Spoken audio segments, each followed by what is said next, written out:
Guys, are you done? Please present in the group.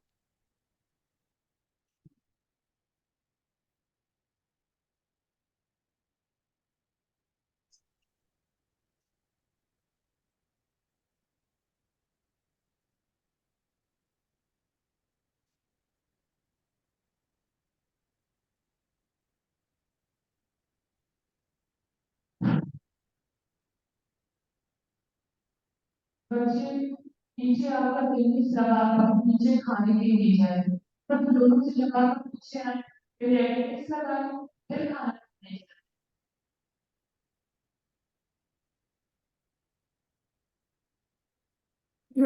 Okay, so we got, I think, group 3 presentation.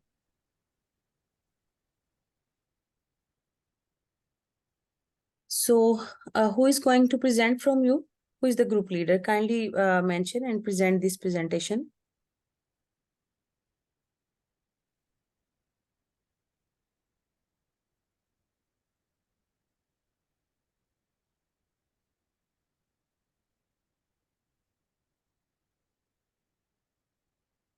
I think I should share the WhatsApp screen.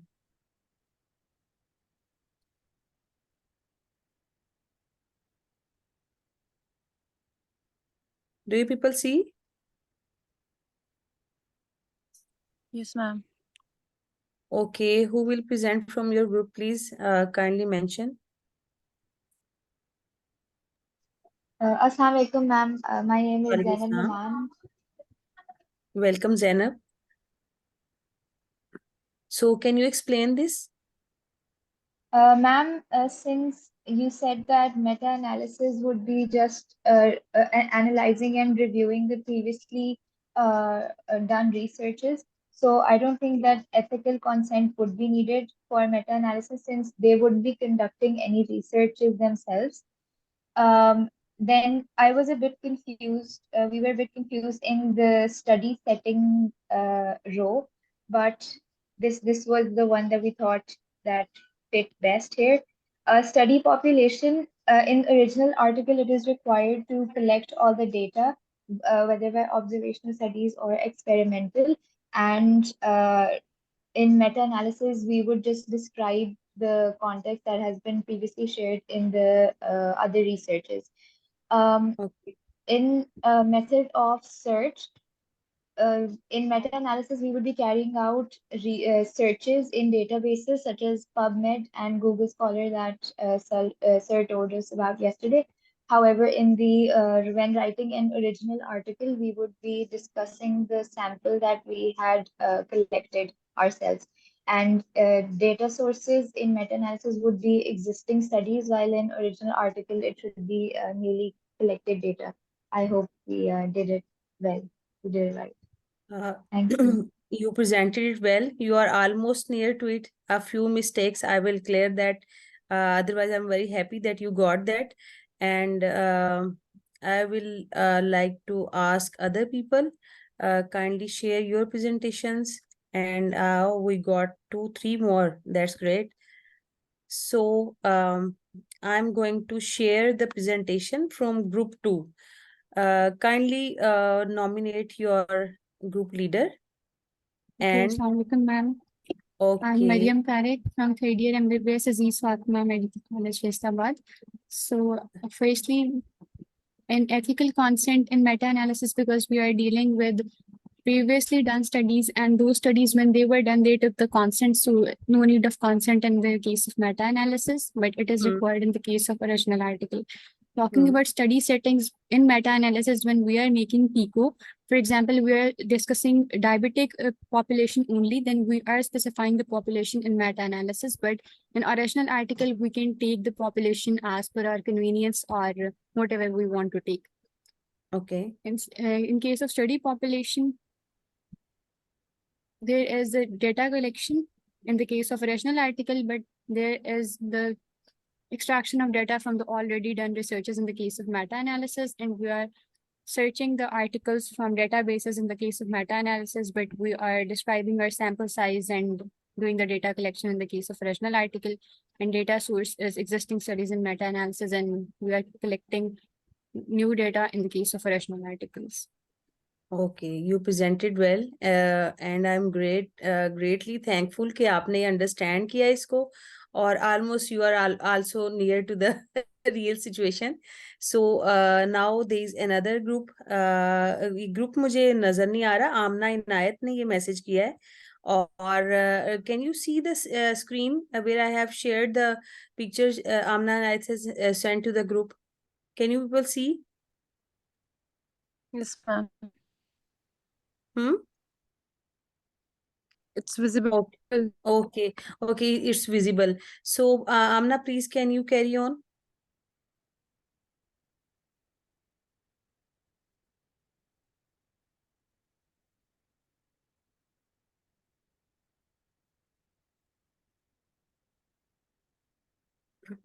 Amna Inayat, can you please carry on?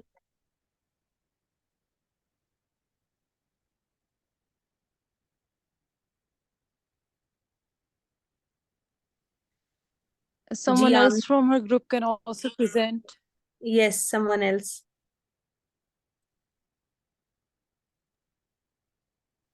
Assalamu alaikum, ma'am. I am Okay, Mulaika Anjum, second year BDA students from Rashid Latif Medical College. And welcome. according to I have, what I have done in this presentation is I've put no need in ethical consent in meta-analysis because there is already given research results, so you don't need direct consent of the subject. Whereas in original article, because you are the first person that's doing the research, so you need ethical consent. Whereas in study settings, you need a varied population your studies in meta-analysis, whereas it is not applicable in original article. And in the case of study population, because in meta-analysis you are driving it from already given researches, so you need a proper data collection. Whereas in case of original article, there is a constant description because again you have subjects that are real people, so context should also be given in the original article. And the method of research should be systemic in meta-analysis, whereas in sample description or whereas in original article there should be just sample description. And data sources may there should be existing studies, and whereas original article may there should be newly collected data. Okay, that's great. Thank you so much. So this presentation was from group 1. So we had total 3 presentation. तो अब हम आगे next move करें. Should I share the key of this table or not right now?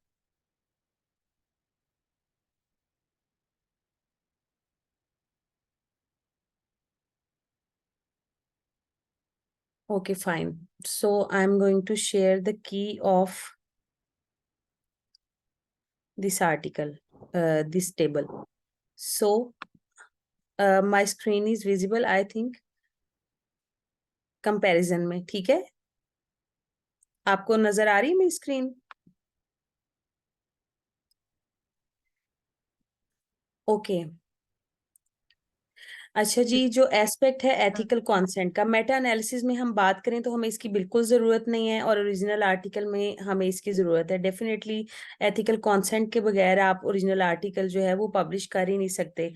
Many time this happens के students या even faculty member एक article पूरा लिख लेते हैं, डाटा भी खुद ही कलेक्ट कर लेते हैं, and whenever they go to they visit some journal और they want to publish their research, तो वहां से उनकी तरफ से ये एक एलिगेशन आ जाता है कि जी आप इसमें एथिकल अप्रूवल लेटर आप हमें जरूर प्रोवाइड करें. तो इसमें मैं आपको गाइड करना चाहूंगी कि आपके इंस्टीट्यूट में एथिकल रिव्यू बोर्ड्स होते हैं, इंस्टीट्यूशन रिव्यू बोर्ड्स होते हैं. जब भी आप रिसर्च कंडक्ट करना चाह रहे हैं, आप रिसर्च ओरिजिनल आर्टिकल की बात मैं कर रही हूँ, आपने क्या करना है, आपने सबसे पहले जब वो प्रपोजल आप लिख लेंगे तो आपने फाइंड करना कि where is the ethical review board, आपका क्या तरीकाकार है वहां पे अप्लाई करने का. आप वहां पे अप्लाई करते हैं, अपना रिसर्च प्रपोजल भेजते हैं. Many times they call you to present your proposal proposal and after presenting your proposal they may suggest some necessary changes और आपको वो guide करते हैं और then they provide you an ethical approval letter और वो ethical approval letter आप जमा करवाते हैं अपने आर्टिकल के साथ, ओरिजिनल आर्टिकल के साथ, then you are allowed to publish your research, otherwise it's very difficult. जो फ्लॉज के साथ और फ्रॉडुलेंट हैं कुछ जर्नल्स वो तो ऐसा कर सकते हैं, लेकिन आपके अच्छे जर्नल्स जो इम्पैक्ट फैक्टर वाले हैं, डब्ल्यू कैटेगरी के हैं, वो बिल्कुल भी इस चीज को अलाउ नहीं करते। तो मेटा एनालिसिस में आपको बेसिकली एथिकल अप्रूवल लेटर की जरूरत नहीं होती क्योंकि already the studies are already publish. हाँ, एक चीज है कि आप ऐसे आर्टिकल ऐड करें जो ओपन एक्सेस नहीं है, जिनके लिए आपको पे करना पड़ रहा है, तो उसमें आपकी जो एथिकली आपको चलना चाहिए उसमें 2-3 ऑप्शन है। पहला ऑप्शन ये कि आप अपने आप ऑथर को डायरेक्ट ईमेल करें कि मुझे आप एक्सेस दें अपनी स्टडी की।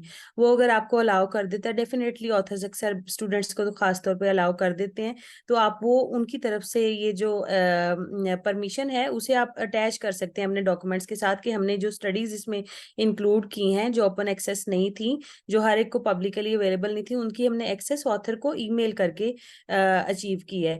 और दूसरा ऑप्शन ये कि आप अपने इंस्टीट्यूट से रिक्वेस्ट करें, आपके इंस्टीट्यूट ने ई लाइब्रेरीज जो है ना वो HEC के साथ कोलैबोरेट करके उसकी सब्सक्रिप्शन होती है एनुअली, आपके इंस्टीट्यूट वो पे करते हैं, तो आप अपने इंस्टीट्यूट को रिक्वेस्ट कर सकते हैं कि आपको वो एथिकली जो है वो स्टडी की एक्सेस दिलवा दें, या आप अपने लाइब्रेरियन से कह सकते हैं। और अनएथिकल वे ये है कि सिंपली यू गो टू साइहब, आप में से बहुत सारे लोग जानते होंगे, साइहब पे आप जाएं और साइहब पे आप क्या करेंगे, आप वहां पे हर एक आर्टिकल का एक DOI नंबर होता है जिसे आप कॉपी करते हैं, ठीक है। मैं आपको ये बताऊं आपको इसको करके, या आप मतलब it's fine we should move forward, कि आप कहीं से आर्टिकल अगर आप जो ओपन एक्सेस नहीं है अगर आप उसे पढ़ना चाह रहे हैं तो आप कैसे कर सकते हैं? If yes, then please type yes, or if no, then we will move forward. कि आप कैसे साइहब पे कर सकते हैं? Okay, yes, please.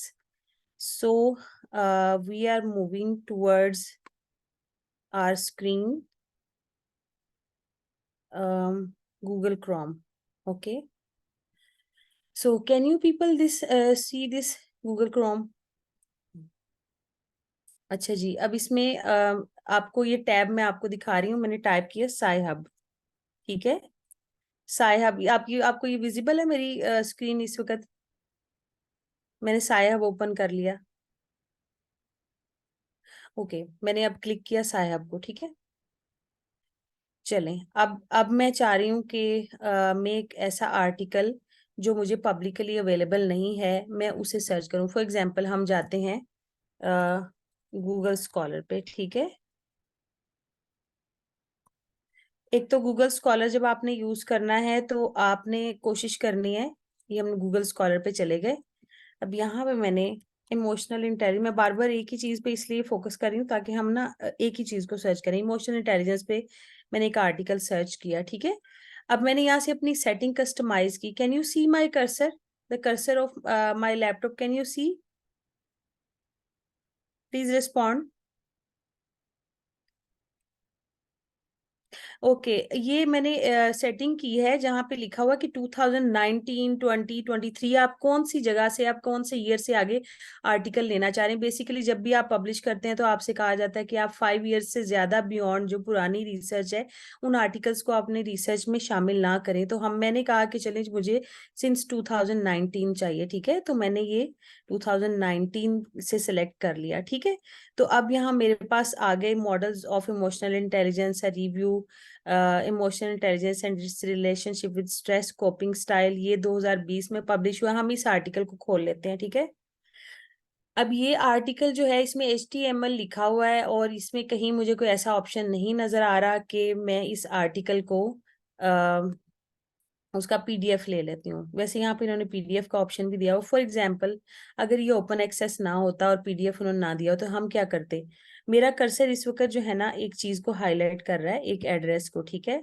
ये आपने सिंपली जो है ना यहाँ से आपने जाना है और 10 तक आपने इसे कॉपी कर लेना है, ठीक है। Can you see this address और DOI number, this is HTTP DOI number of article. आप जब भी आर्टिकल पब्लिश करेंगे तो ये DOI आर्टिकल नंबर वहां पे दिया होगा। आपको समझ आ गई यहाँ तक? Are you clear about this? Okay, that's great. अच्छा, ये DOI नंबर जो है ना, I just simply copied this number, मैंने इसे कॉपी किया and I went to my साइहब।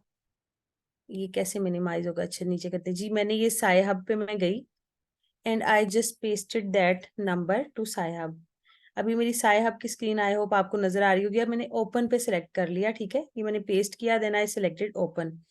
So you people can see, हमारे पास ये पूरा आर्टिकल खुल गया, emotional intelligence and relationship with stress coping style. ठीक है,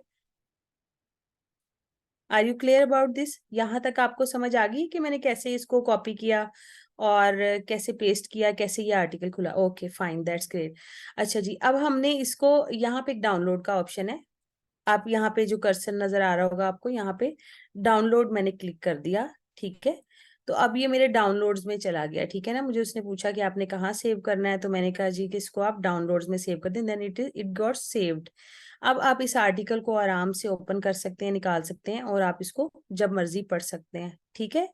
so I will share my screen again. इतनी खुल गई हुई है कि मुझे कुछ समझ नहीं आ रही कि कौन सी स्क्रीन जो है ना वो जी।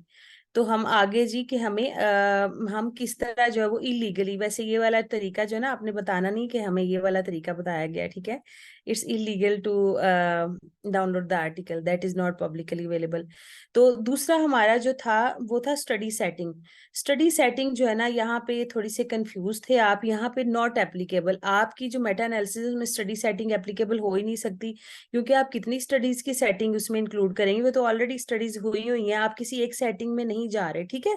और ओरिजिनल आर्टिकल में क्या, कॉन्टेक्स्ट डिस्क्रिप्शन, यानी जिस कॉन्टेक्स्ट में आप स्टडी कर रहे हैं। फॉर एग्जांपल, मैं चूंकि RLMC में हूँ, मेरे लिए सबसे ज्यादा इजीएस्ट पॉसिबल वे है कि मैं अपने इंस्टीट्यूट में स्टडी करूँ, तो मैं क्या करूंगी, RLMC का कॉन्टेक्स्ट वहां लिखूंगी कि जी मैंने राशिद लतीफ मेडिकल कॉलेज में स्टडी की है, ठीक है। So next move towards the study population.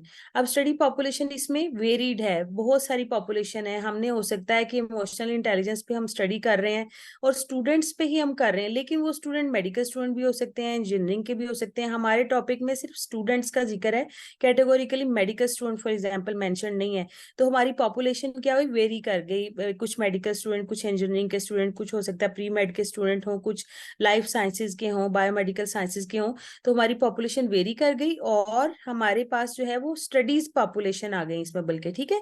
और ओरिजिनल आर्टिकल में क्या होगा, जो हमारा सैंपल है, जो हम डिस्क्राइब करें, वो हमारी पॉपुलेशन है, ठीक है, जो हमने सैंपल सेलेक्ट किया है।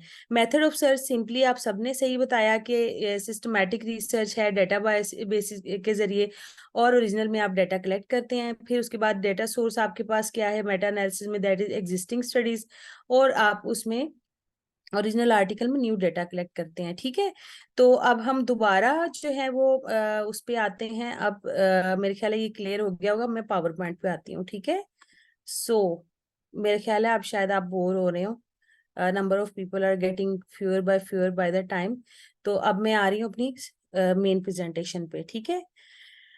You can stop me if you are getting bored. You can tell me that just move forward. I will move forward. ठीक है। तो हमने ये एक्टिविटी कर ली। I am very pleased to see the participation of the participants. आपने वाकई बड़ा अच्छा परफॉर्म किया और छोटे से टाइम में बड़े डिटेल में आपने इस प्रेजेंटेशन को बनाया।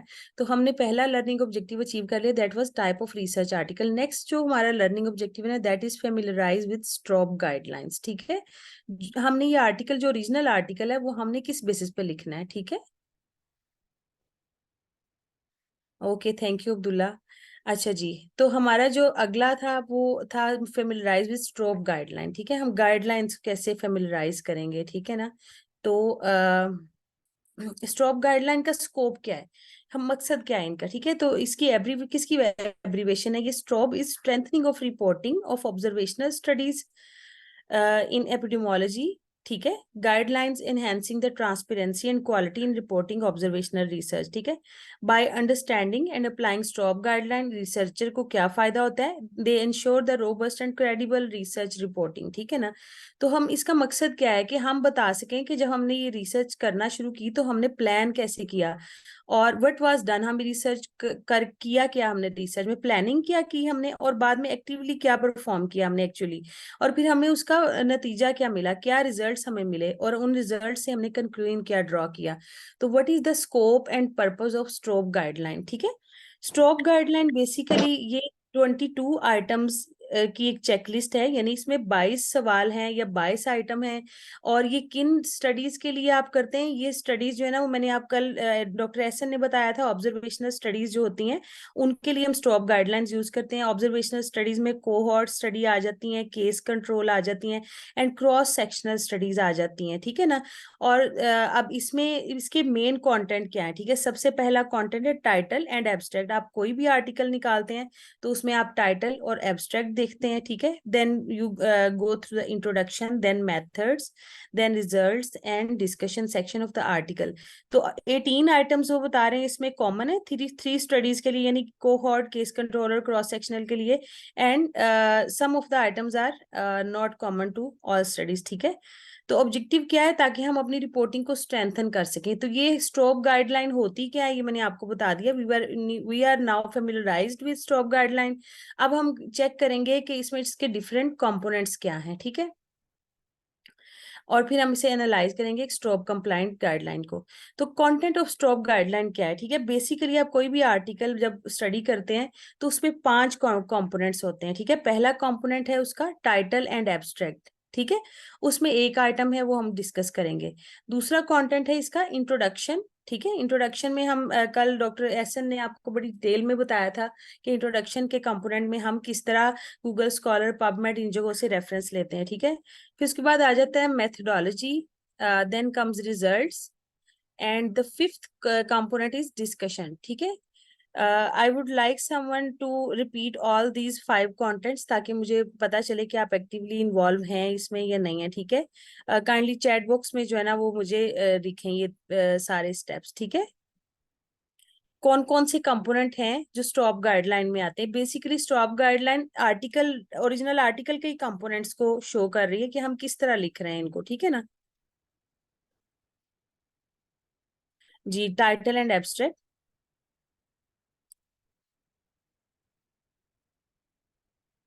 इंट्रोडक्शन, ग्रेट, ठीक है। टाइटल एंड एब्स्ट्रैक्ट, इंट्रोडक्शन, ठीक है। After introduction there is another thing, that is method, results, great, good, good. Mushaim, maybe I am not pronouncing correctly your name, that's great, ठीक है। चलें we are moving towards next slide. I think it is clear, ठीक है। You people are actively involved. तो हमारे पास इसके 5 content आ गए। So number 1 is abstract and title. अब ये बड़ा की पॉइंट है, आपने कोई भी टाइटल जो है ना वो कैसे चूज करना है, ठीक है ना। इसके कुछ स्टेप्स हैं। The title must be smart, specific हो, मेजरेबल हो, अचीवेबल हो, रेलेवेंट टू योर स्टडी हो, और टाइमली हो, कुछ टाइम बाउंड हो, ठीक है। तो ये हमारे कुछ स्टेप्स हैं कि हम कैसे करेंगे। सबसे पहले select your area of interest. अब अपना एरिया ऑफ इंटरेस्ट इसमें मेंशन करें। हम एक दो, मैं आपको हैंड्स ऑन एक्टिविटी भी साथ साथ करवाऊंगी। आप एरिया ऑफ इंटरेस्ट मेंशन करें अपने उसमें, आप कौन सा एरिया ऑफ इंटरेस्ट है आपका। फिजियोलॉजी, बायोकेमिस्ट्री, मेडिसिन, सर्जरी, आप क्या पसंद करते हैं, आप किस में रिसर्च करना पसंद करते हैं, आप लिखें यहाँ पे। Forensic medicine, community medicine, chat box में बताएं कि आपने कौन सा एरिया ऑफ इंटरेस्ट है आपका। सबसे पहला स्टेप है सिलेक्ट एरिया ऑफ इंटरेस्ट, ठीक है। मेडिसिन, सर्जरी, ठीक है। लोग मेडिसिन सर्जरी के लिए ज्यादा खुश हैं, ठीक है। नहीं, musculoskeletal is not area of interest. Area of interest is your subject और सम स्पेशलिटी। ओके फाइन अबीर। तो हमारा एरिया ऑफ इंटरेस्ट हो गया जी मेडिसिन या सर्जरी। अब उसमें आगे आपने एक स्पेसिफिक डिजीज या टॉपिक के बारे में, जी कार्डियोलॉजी, फाइन। चले फॉर एग्जांपल हम मेडिसिन लेते हैं, ठीक है। हमारा एरिया ऑफ इंटरेस्ट हो गया मेडिसिन, ठीक है। तो मेडिसिन के बाद हमने सिलेक्ट की एक आप सिस्टम सेलेक्ट कर लें। फॉर एग्जांपल हम एंडोक्राइनोलॉजी सेलेक्ट कर लेते हैं, ठीक है, सिस्टम में। अब हम एंडोक्राइनोलॉजी में जो डिजीज हम सोच रहे हैं मुझे अच्छी लग रही है, या मेरी जो वो डिजीज ऑफ इंटरेस्ट है वो है डायबिटीज, ठीक है। तो अब मैंने टाइटल कैसे बनाना है, ये उसके स्टेप्स हैं। सबसे पहले आपने एरिया ऑफ इंटरेस्ट सेलेक्ट किया, फिर आपने एक स्पेसिफिक डिजीज एक ऑर्गन में से सेलेक्ट कर ली, ठीक है ना। जैसे हमने सोचा यहाँ पे कि डायबिटीज, ठीक है, ठीक है। Are you fine with diabetes? मेरे ख्याल डायबिटीज तो इजीएस्ट पॉसिबल है, हम उसके बारे में बात कर सकते हैं, ठीक है। डायबिटीज, ठीक है, साइकेट्री भी हो गया।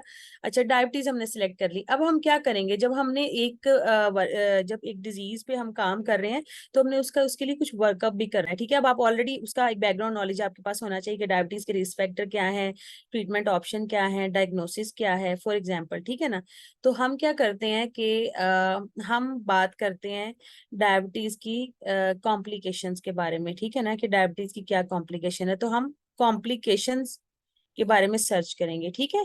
और फिर अगर हमने ट्रीटमेंट की बात करें तो हमने लास्ट में ऑप्शन दिया हुआ सेलेक्ट अ ट्रीटमेंट, फिर आपने उस ट्रीटमेंट आपने सेलेक्ट कर लिया, ठीक है। फॉर एग्जांपल कोई एंटी डायबिटिक होंगी, आपने उनमें से कोई एक ड्रग पकड़ ली कि जी मैं इस पे काम करूंगी, ठीक है ना।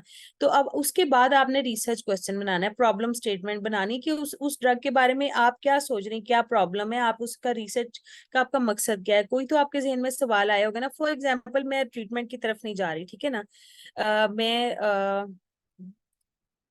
मैं स्क्रीन दोबारा शेयर करने लगी हूँ, न्यू शेयर। मैं आपसे अपनी क्रोम की जो है ना वो स्क्रीन शेयर करती हूँ, ठीक है। हम हैंड्स ऑन एक्टिविटी भी साथ साथ करेंगे कि आपने कैसे एक आर्टिकल सिलेक्ट करना है। फॉर एग्जांपल मैंने चैट जीपीटी पे लिखा, ठीक है, वो आप डिटेल में गूगल स्कॉलर पे करें। चैट जीपीटी पे मैं लिख रही हूँ, I want to conduct a research on diabetes, ठीक है। I am very clear about my area of interest and disease, ठीक है। डायबिटीज पे मैं करना चाह रही हूँ। उससे पहले आपने प्रॉम्प्ट अच्छा लिखना है हमेशा, ठीक है। उसको बताना है कि हम आपसे क्या चाह रहे हैं। I want you to act like, ठीक है, ये आपने उसे बताएंगे तो समझ आएगा। A research assistant and a biostatistician, ठीक है। ये मैंने उसे बता दिया कि जी मुझे आपसे ये रिक्वायर्ड है, ये रोल रिक्वायर्ड है, ठीक है ना। आपको स्क्रीन नजर आ रही है मेरी? Do you see my screen? ChatGPT, ChatGPT नजर आ रहा है आपको? ठीक है, चलें, सही है। अच्छा, मैंने उसको कहा चैट जीपीटी को कि मुझे जो है ना इस पे करनी है, ठीक है ना, रिसर्च, ठीक है। I want to see the impact of diabetes on cardiovascular system, ठीक है, सिस्टम। मैंने कहा जी कि ये मेरी जो है ना वो मैंने रिसर्च करनी है, ठीक है। तो अब उसने मुझे बताया कि ये मेरे स्टेप्स हैं सारे। रिसर्च ऑब्जेक्टिव अपना डिफाइन कर लेंगे, ये लंबा बता रहा है, डाटा कलेक्शन, ये हम इसे कहते हैं स्टॉप जनरेटिंग। मैंने कहा कि जी मैंने ये करनी है।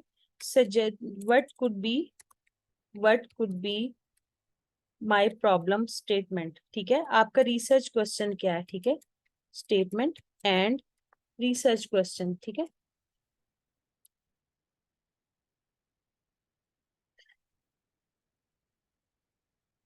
तो आपका जो है वो research question and problem statement क्या है। अब उन्होंने कहा जी प्रॉब्लम स्टेटमेंट क्या है आपका, diabetes mellitus is wide spread chronic metabolic disorder that has been associated with an increased risk of cardiovascular complication। आपका प्रॉब्लम ये है, आपने देखा कि कार्डियोवास्कुलर डिजीज जो है वो पेशेंट जो है अपनी सिर्फ इंसुलिन और डायबिटीज को फोकस कर रहा होता है, उसे समझ ही नहीं आती इस वक्त जो है वो साइलेंटली एक साइलेंट किलर के तौर पे डायबिटीज काम करती है, उनके कार्डियोवास्कुलर सिस्टम को इम्पैक्ट कर देती है। Despite advances in diabetes management, the exact mechanism and extent of cardiovascular damage caused by diabetes remain area of ongoing research and consent, ठीक है। अब ये आपका जो है वो प्रॉब्लम स्टेटमेंट है। अब आपका रिसर्च क्वेश्चन क्या हो सकता है? रिसर्च क्वेश्चन है आपका what is association between diabetes mellitus and development of cardiovascular complication, ठीक है। ये आपका रिसर्च क्वेश्चन हो सकता है कि उनका क्या आपस में एसोसिएशन है, कि कार्डियोवास्कुलर कॉम्प्लिकेशन हो रही है और डायबिटीज भी है, तो उनका कोई ना कोई लिंक है, ठीक है ना। तो हम इसे पूछ सकते हैं। फॉर एग्जाम्पल मैंने उससे कहा कि जी मुझे ये रिसर्च क्वेश्चन अच्छा लगा, आपने जो बताया, ठीक है, फॉर एग्जाम्पल, ठीक है ना। मैंने इसको पेस्ट कर दिया। मैंने उसे कहा I chose this research question, suggest me a title, ठीक है। अब मैंने उसे कहा कि मुझे एक टाइटल आप सजेस्ट कर दें, ठीक है। तो ये उसने हमें बना दिया टाइटल, ठीक है। Diabetes mellitus and cardiovascular complication, unveiling the association, exploring the link between diabetes mellitus and cardiovascular diseases, ठीक है। Impact of diabetes mellitus on cardiovascular complication, a comprehensive investigation. अब मैंने उसे कहा कि भाई मुझे जो है वो बताओ, मैंने तो क्रॉस सेक्शनल स्टडी करनी है। I want to conduct a cross sectional study, ठीक है।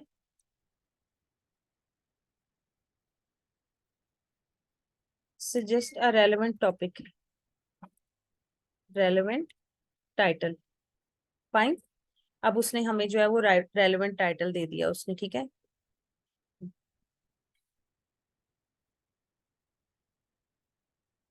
जी उसने कहा जी प्रेवलेंस देख लें आप इसकी, ठीक है।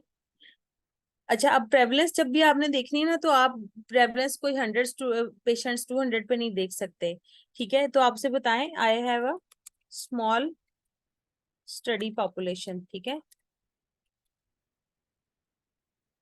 सजेस्ट मोर टाइटल्स, मोर टाइटल्स। अब वो आपको गाइड कर देगा, ठीक है। अब आपको और टाइप वो टाइटल दे देगा, ठीक है। अब ये एक टाइटल उन्होंने दे दिया, exploring cardiovascular complication in a limited diabetic population, a cross sectional study, ठीक है। Cardiovascular risk in select diabetes cohort, a cardio cross sectional investigation, ठीक है। फॉर एग्जाम्पल हमने ये सिलेक्ट कर लिया, ये हमने कॉपी पेस्ट कर दिया, ठीक है। ये हमें अच्छा लगा ये वाला, ये हमारा टाइटल है, ठीक है। कंट्रोल सी, ये हमने सिलेक्ट कर लिया। अब बाकी का जो काम है वो हम रिसर्च जो है ना उसके साथ साथ हम देखेंगे स्लाइड्स को भी, ठीक है। Can you see my new screen? Can you people see my new screen?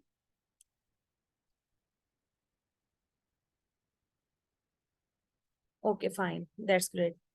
You can stop me if you are getting bored. तो हमारा सबसे पहला जो है वो एब्स्ट्रैक्ट हो गया एंड टाइटल हो गया, ठीक है। मैं ये प्रेजेंटेशन जो है वो मिनारिल से कहूंगी, वो आपके साथ शेयर कर देंगी। You will be having each and every step at your mobile. I have no issue of copyright.